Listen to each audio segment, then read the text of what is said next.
السلام عليكم. إلا كنت شفتوا الجزء الأول ديال قصة بيرسيد الغامض، فاليوم نكملو الأحداث المرعبة اللي بدات من نهار طلعت لداك البير الملعون.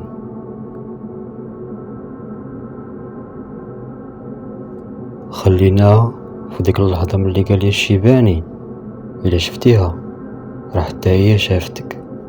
ديك الليلة ما نعستش، كل ما سديت عيني كنشوف داك الشعر الكحل قدام البير، وكنسمع نفس الضحكة. مع 3 ديال الصباح سمعت الحجر كيضرب في الشرجم ديال البيت. خرجت نشوف شكون، ما كان حتى واحد، ولكن ملي شفت في الارض قدام الدار بان لي مرسوم واحد الرمز غريب. في وسط الرمز لقيت ورقة، هاد ورقة قديمة، ورقة صفرا.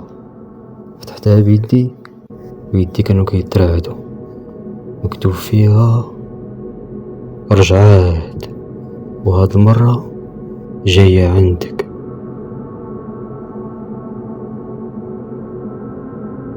وفاش قلبت الورقة شفت صورة قديمة والبيض والكحل، تجمد الدم في عروقي، حيت الشخص اللي كان واقف قدام البير كيشبه ليا، كان انا.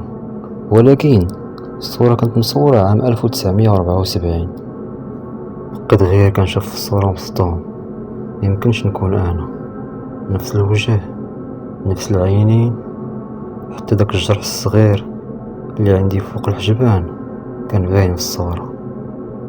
في الصباح مشيت عند جدي ونوريه الصورة.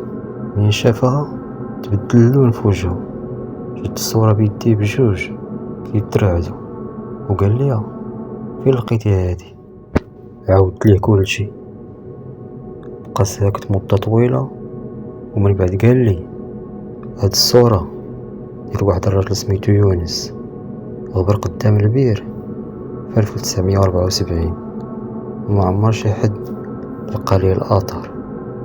سولتو قلت ليه وعلاش كيشبه ليا؟ جدي هز راسو وقال حيت ماشي اول مرة كترجع.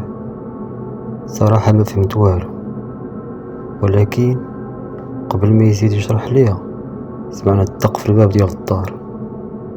خرج جدي يشوف، ما كان حتى واحد، غير شي حاجة مرمية قدام الباب. برا، هاد برا قديمة ملوية بخيط حمر. فتح جدي البرا، وفاش شفنا شنو فيها حسيت برجلي مبقاوش هازيني. كانت فيها صورة جديدة مصورة البارح بالليل وانا واقف قدام البير، ولكن انا متأكد ما كان حتى حد تما باش يصورني. شديت الصورة وبديت كنقلب فيها، كانت واضحة بزاف. انا واقف قدام البير والظلام داير بيا، ولكن ملي دققت مزيان شفت شي حاجة خلت قلبي يوقف. ما كنتش بوحدي في الصورة، كانت مورايا نفس المرة اللي شفت في البير. شعرها كحل هابط على وجهها، ويديها كبار. بكثرة الخلعة طيحت الصورة من يدي. جدي شافها هو يسد الباب بالزربة، ومن بعد خرج من جيبه واحد الساروت قديم ومسطي. سولتو ديالاش هاد الساروت؟ جاوبني هو خايف هذا هو الساروت تاع البيت اللي كانت مسدودة 40 عام هادي من نهار غبر يونس. طلعنا للسطح ديال الدار، كانت تماك واحد البيت وعمرني شتا محلولة. فتح جدي الباب بشوية، خرجت واحد الريحة قديمة صراحة خنقاتني. دخلنا بالضو ديال التليفون.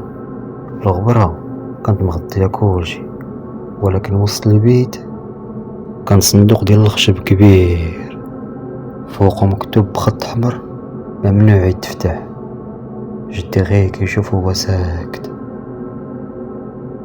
ومن بعد قال لي الحقيقة كاملة.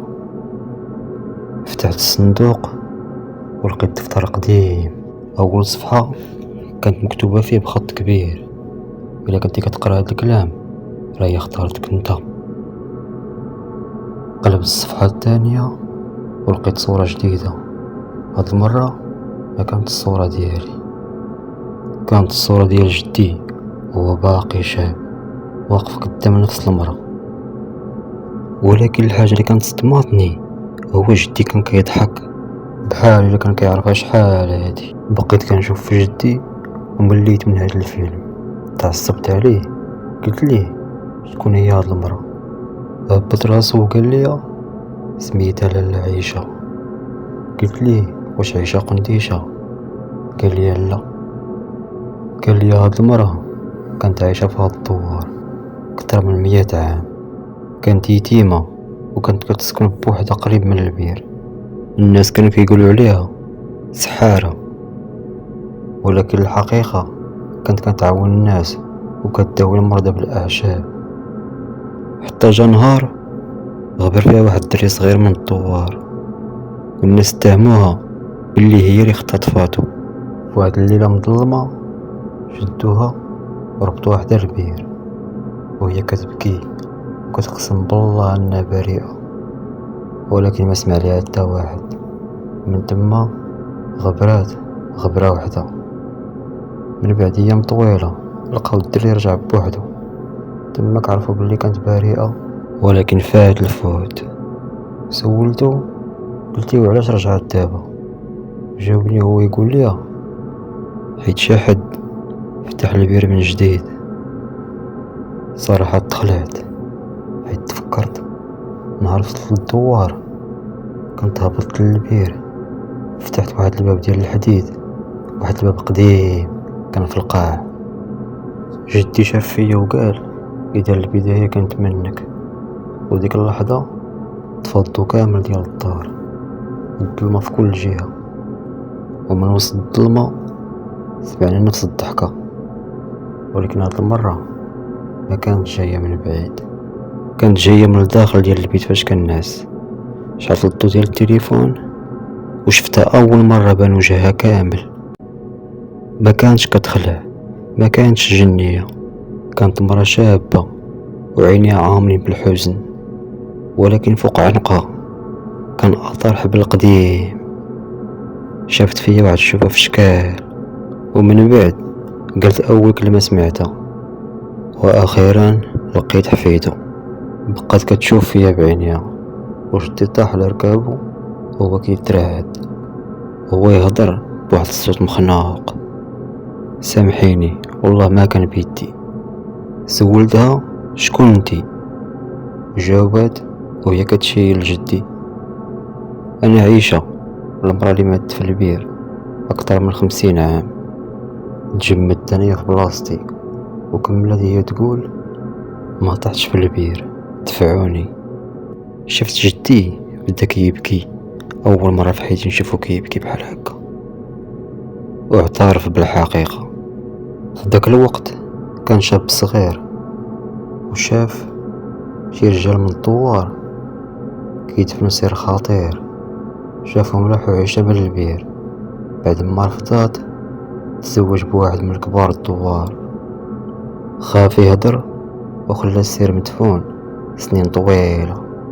عيشة قالت ما جيتش ننتقم، جيت غير باش الحقيقة تعرف. وفي ديك اللحظة خرج ريح مجهد وتحل الباب ديال الدار بوحدو، والصوت اللي كان كيتسمع من البير سنين طويلة ما بقاش. الغد ليه مشينا انا وجدي عند الجندار وحكينا لهم القصة كاملة. نزلوا للبير لقاو عظام قديمة، تأكدت ان عيشة كانت ضحية جريمة منسية. من بعد ما دفنت دفنة عادية اللي تستحق، وما بقى حتى واحد كيسمع الاصوات من البير. عيشة بانت لي اخر مرة في الحلم، كانت لابسة الابيض وكتضحك.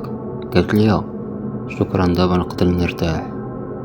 ومن داك النهار عمري ما رجعت لداك البير، ولكن وقت ما دازت قدامي صورتها كنت تفكر ان اخطر الاشباح ماشي الجنون بل الاسرار اللي كيدفنها البشر.